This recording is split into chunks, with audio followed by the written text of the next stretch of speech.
قرآنی دعا.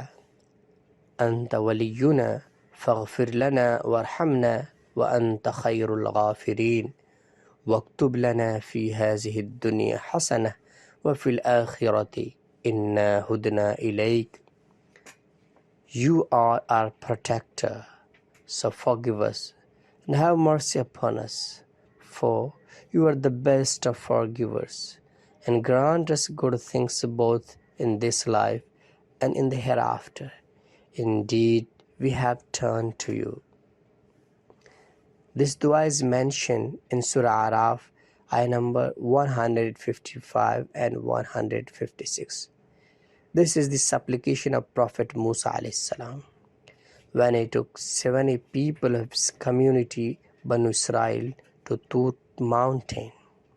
Allah Almighty talked to him verifying the orders of Torah, but Banu Israel denied to accept those orders as divine orders, saying, "How can we believe that it is the voice of Allah unless we can see Allah with our own eyes?" Then Allah Almighty ruined them by the thunderstorm and earthquake due to their transgressing attitude. After that, Prophet Musa ﷺ requested Allah to make them alive, saying that the community people will think that he had conspired against them to kill them. So then they may even kill him for that. Thus possibly entire community will be away from the right path. He added, "O Lord, would you destroy all of them for what some of the foolish among them have done?" At that time, Prophet Musa ﷺ did the above dua too.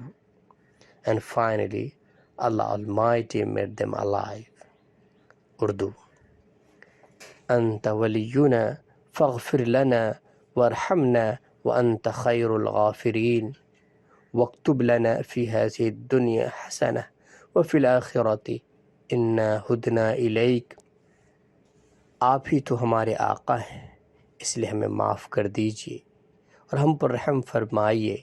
آپ سب سے بہتر معاف کرنے والے ہیں، اور اس دنیا میں اور آخرت میں ہمارے لیے اچھائی لکھ دیجیے.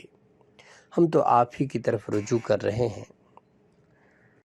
قرآن کریم کی یہ دعا سورہ اعراف کی آیت نمبر 155 اور 56 کے اندر مذکور ہے. یہ دعا حضرت موسیٰ علیہ السلام کی دعا ہے.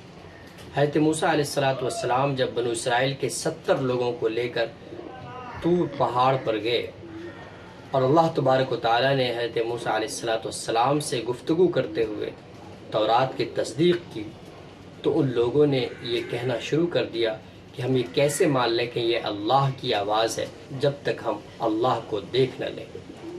ان کے اس سرکش مزاج پر اللہ تبارک و تعالیٰ نے سزا دی اور اوپر سے بجلی کا کڑکا اور نیچے سے زلزلے کے ذریعے ان تمام کو ہلاک کر دیا. اس پر حضرت موسیٰ علیہ السلام نے اللہ تبارک و تعالیٰ سے التجا کی کہ اے خداوند، آپ نے ان کو ہلاک کر دیا. آپ وہاں بھی ان کو ہلاک کر سکتے تھے، لیکن یہاں پہاڑ پر لا کر جو ہلاک کیا، تو وہ لوگ جو قوم کے دوسرے لوگ ہیں وہ مجھ پر الزام لگائیں گے کہ اسی کی سازش ہے، اور ہو سکتا ہے کہ اس کی وجہ سے وہ مجھے بھی قتل کر دے، اور اس طریقے سے پوری قوم ہدایت سے محروم رہ جائے.